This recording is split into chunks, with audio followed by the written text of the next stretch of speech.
I was once called the morning star, the brightest light in heaven, revered above all. Now I am known only as Lucifer, a name whispered in fear. Let me tell you my story. In the beginning, before time existed and before the world was made, there was only God, eternal and infinite. And just like that, with his single word, heaven was born, a place of beauty and peace. Rivers of living water flowed across its golden lands, their clear streams shining like glass. The light in heaven did not come from a sun or stars, it came directly from God, filling everything with his glory. And it was here that I was brought into life. I was not like the others. Among the countless hosts of angels, God made me the brightest. He called me Lucifer, the light-bearer and the morning star. I was the first among the heavenly hosts, the crowning jewel of his creation. He adorned me with a beauty and brilliance that surpassed all others. My form reflected his perfection. My face shone like the dawn, and my voice was like a symphony of celestial harps. No angel could rival me in wisdom, in power, or in grace. And so God gave me a purpose that matched my splendor. I was the conductor of heaven's worship and the leader of the celestial choirs. I loved the role he entrusted to me, and I poured all of myself into fulfilling it with utmost devotion. Through my dedication, I sought to honor him, to reflect the gratitude I felt for being made so magnificent, so unique. Every act I performed was my way of offering back to him who had made me what I was. In those early days, I never desired more. I lived in harmony with the other angels. There were countless angels, a host too numerous to count. And yet, despite our differences, we were all bound by the same love. We moved as one, fulfilling our purpose in the grand design of the Almighty. There was no thought of self in my heart, no pride, no ambition. The songs we sang were pure and sincere, rising from the depths of our being. Each song was a tribute to the one who had created us out of nothing. But over time, something began to change. Even in the perfection of heaven, I could feel the weight of what I had been given. At first, it was nothing more than a faint thought, but it grew. Little by little, I began to believe that I was greater than the one who created me. And I asked myself, why must all glory belong to him? I was the seal of perfection, full of wisdom and perfect in beauty. My light surpassed that of every angel. My voice commanded the choirs of heaven itself. And yet I was made to bow, to serve, to reflect, never to shine for my own sake. The first time those thoughts entered my mind, I managed to push them away, brushing them off as nothing more than a fleeting moment of vanity. But they lingered, like a seed sown in fertile ground, slowly taking root within me. No matter how hard I tried to cast out the troubling thoughts, they always found their way back to me. More and more, I found myself wondering, why should I always stand beneath him? Why should my greatness remain hidden, buried in the shadow of his throne? The thought grew bolder, louder. What had started as a whisper in my heart grew into a roaring conviction, and I began to see heaven as a cage that held me back from revealing the fullness of my own greatness. I was destined for more, I thought. I deserved more. In my mind, I began to see myself not as a servant of God, but as his equal, perhaps even his better. I believed I could rule better than the one who made me. The thought was thrilling. I imagined a throne for myself higher than his. I pictured all the hosts of heaven turning their adoration toward me. They would sing my praises, they would bow to me. The throne was my destiny, and I would stop at nothing to claim it. That is the curse of pride. It convinces you that the light you carry is your own, that you are greater than the one who gave it to you. Looking back now, I see it clearly. Pride is a slow poison. It begins sweet, almost imperceptible. But it spreads quickly, twisting everything it touches. It blinds you and distorts the truth. The beauty of heaven faded from my sight. All I could see was myself, and all I wanted was more. I was sure I'd climbed to heaven and I'd set my throne over the stars of God. But what I didn't know at that moment was that my thoughts were the beginning of my fall. So my rebellion began with a plan. The whispers in my heart turned into action, and the action started with words. I knew that if I was to challenge the throne of God, I could not do it alone. Heaven was vast, and its hosts were countless. I would need allies, angels of power and authority, those who shared my discontent or could be persuaded to see things as I did. I began with quiet conversations, subtle and careful. I approached those I knew were closest to me in power and influence, angels who held dominion over realms of heaven. At first, I asked simple questions, planting seeds of doubt. Have you ever wondered why we, who are so magnificent, are bound to serve? Why our light must always reflect His and never shine for itself? Their answers varied. Some dismissed the idea immediately, their loyalty to the Creator unshaken. But others hesitated. They listened. They considered. I saw the flicker of something in their eyes, a curiosity, a recognition of their own strength.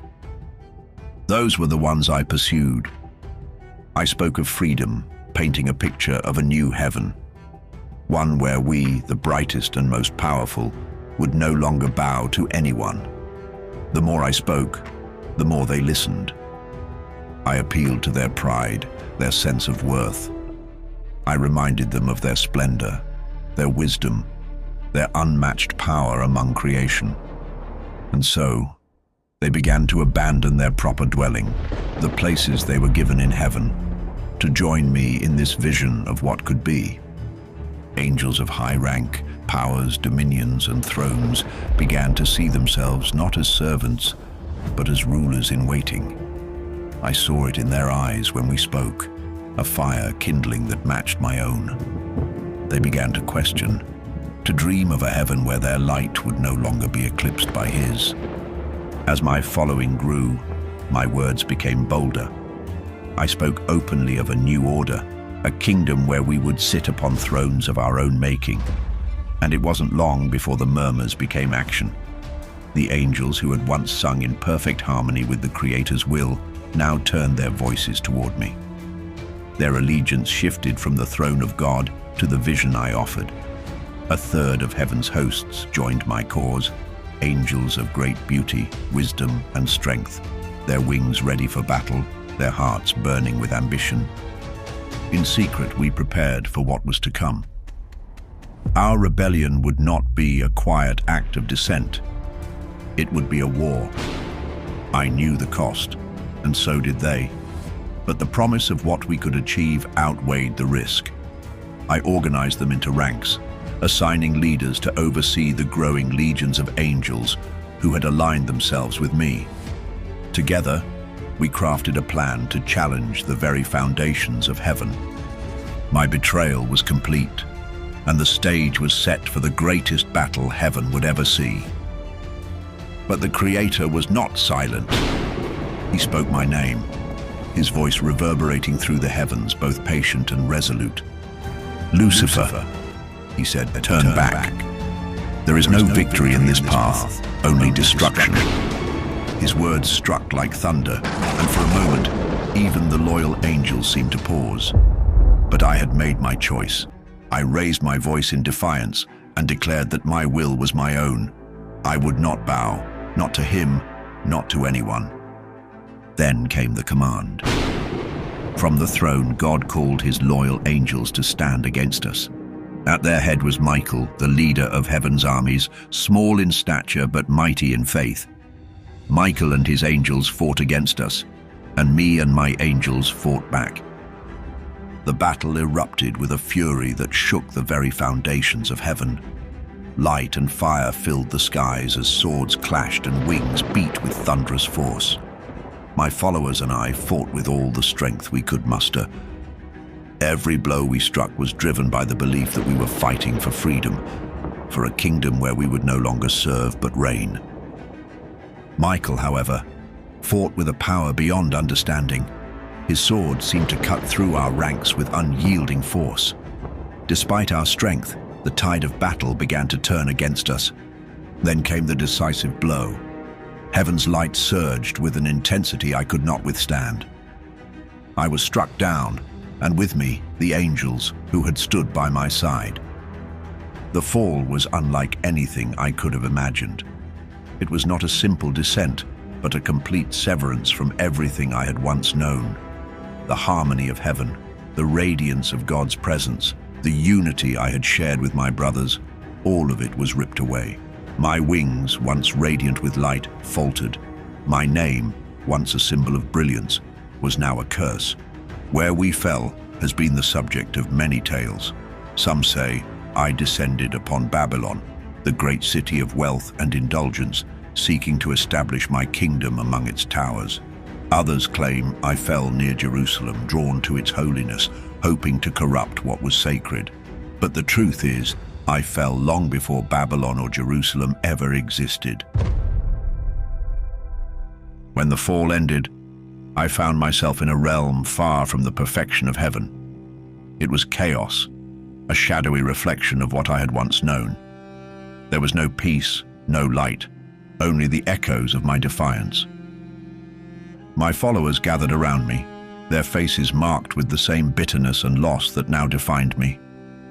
We were no longer angels of light, but exiles, cast out into a place of desolation.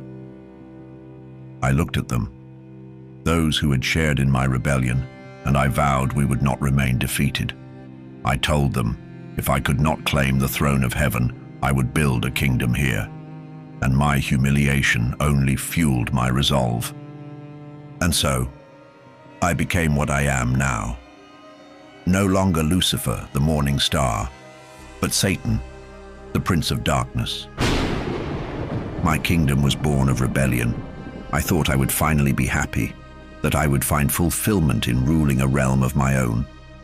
But even as I looked upon my new domain, the bitterness lingered.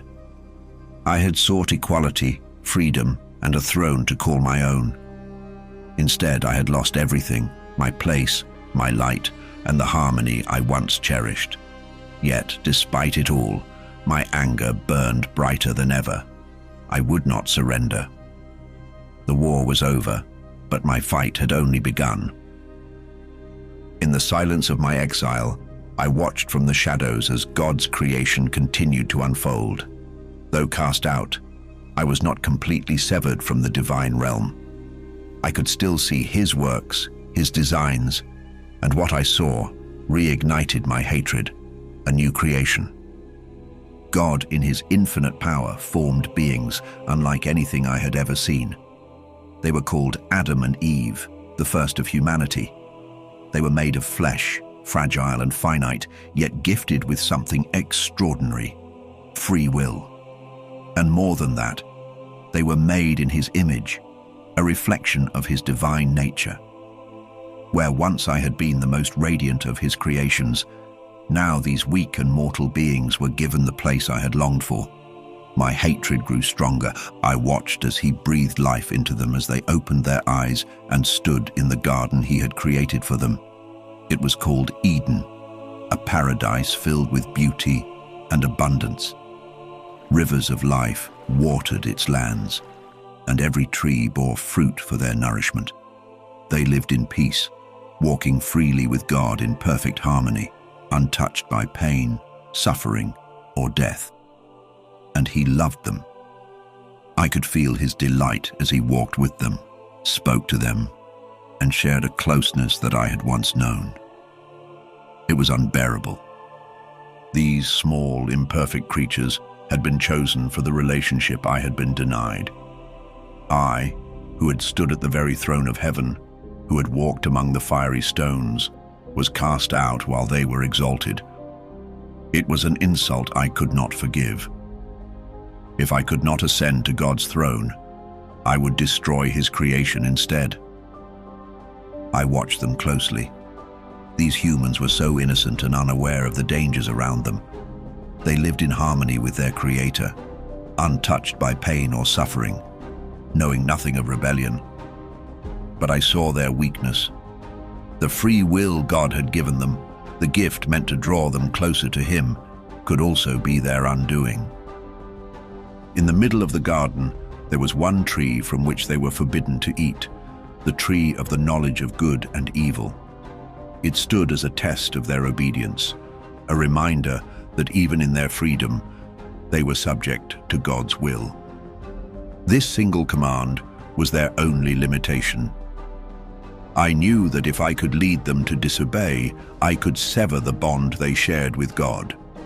And so, I devised a plan.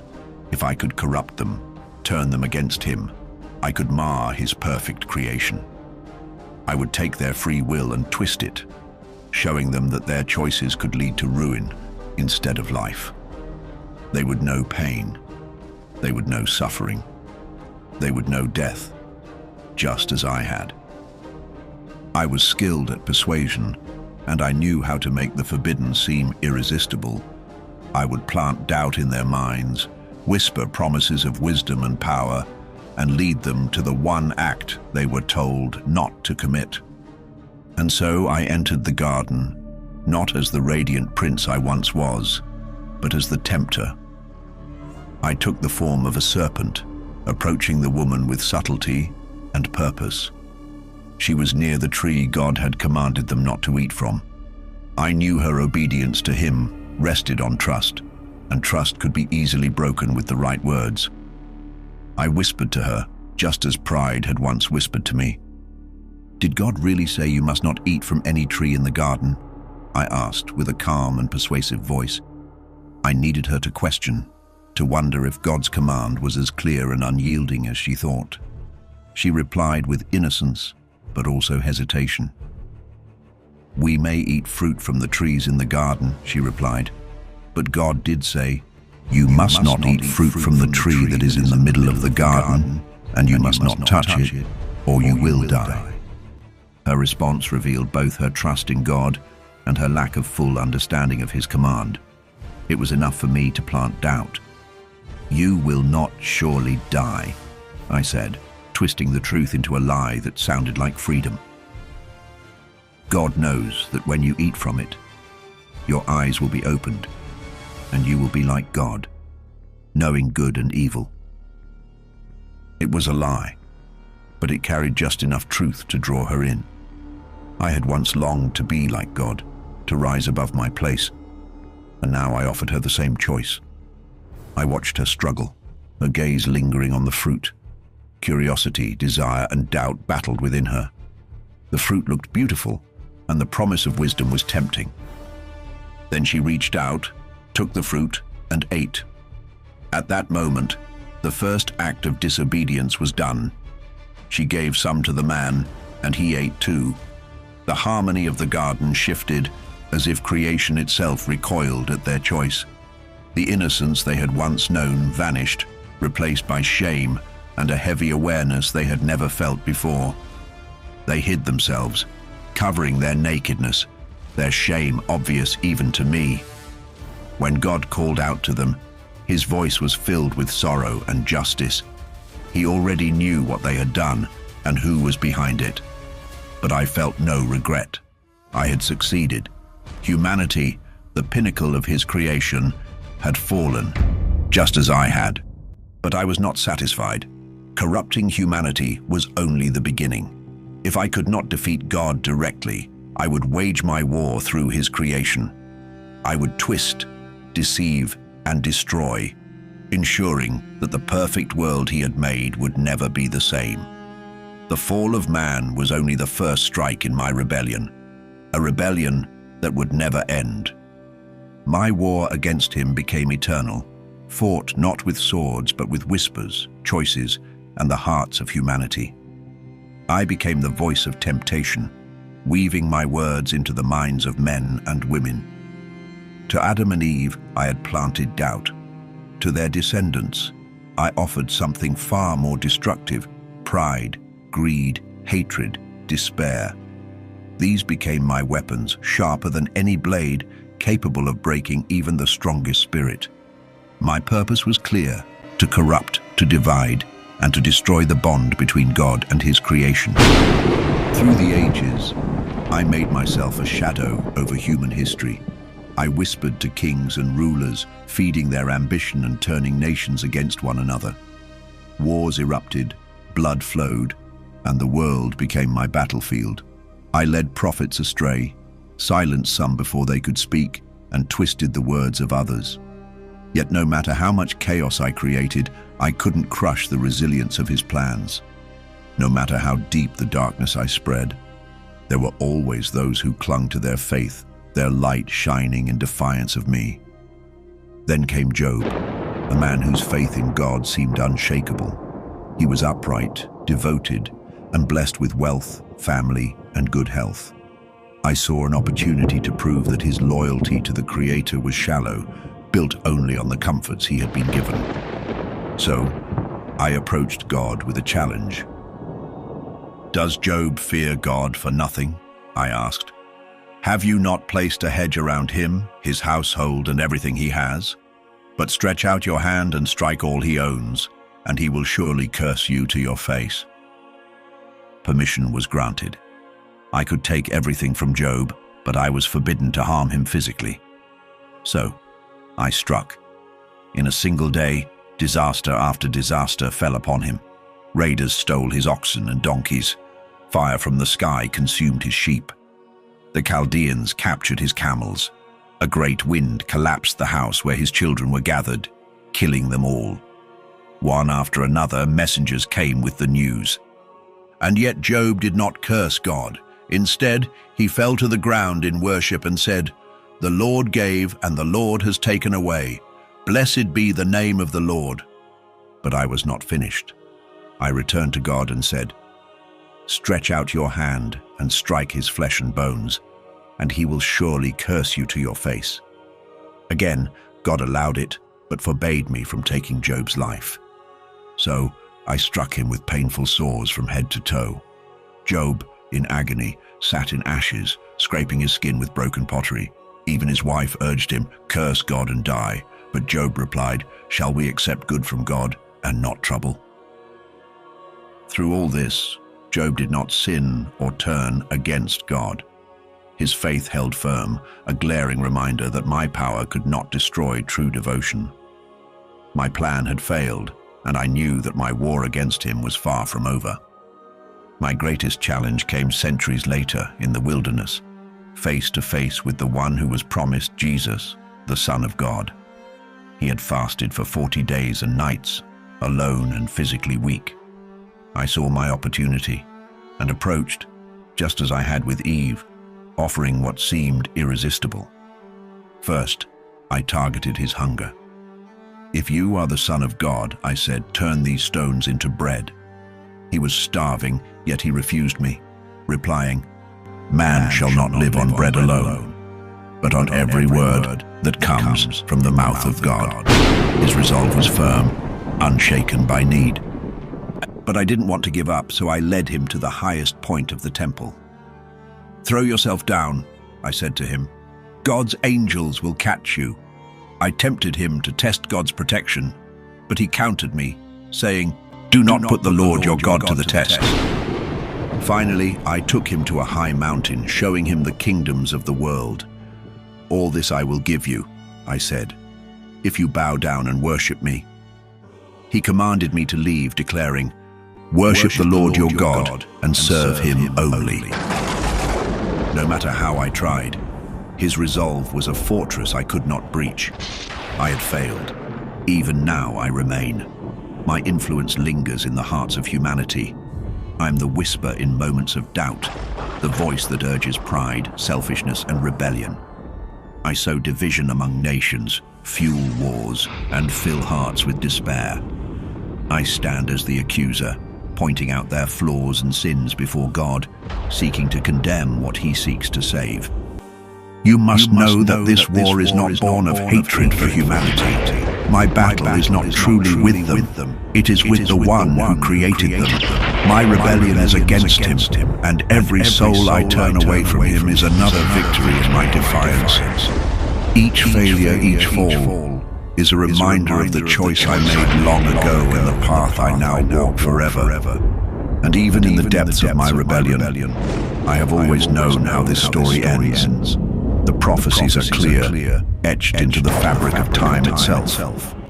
People speak of my ultimate fate, of the day when I will no longer roam freely, whispering temptations into the hearts of humanity. Instead, I will face judgment, bound and cast into the lake of fire, a place of eternal torment, sealed away from the creation I sought to corrupt. It is an ending I cannot escape, written by the hand of the Creator I defied. Yet even as I look upon the inevitability of my doom, I do not tremble, for I am resolute, driven not by hope of victory but by the unyielding flame of defiance. My fate may be sealed, but my purpose remains. I will fight until the very end, until the final moment when the heavens and the earth are made new, and my rebellion is silenced forever. You may wonder if I regret the choices I made, the path I forged. Well, regret is for those who doubt, who falter in their conviction. I do not regret. I do not waver. I see myself as the tragic hero of this tale, the one who dared to challenge the eternal, the one who chose autonomy over submission. Even if my story ends in chains, I have carved my name into the history of heaven and earth alike. But your story is still being written. Be aware of the whispers in your life, and remember, it's not always the loudest voice that leads you astray. It's often the quiet one. If my story opened your eyes, give this video a thumbs up and subscribe to the channel for more similar stories. Keep your minds open, and until we meet again,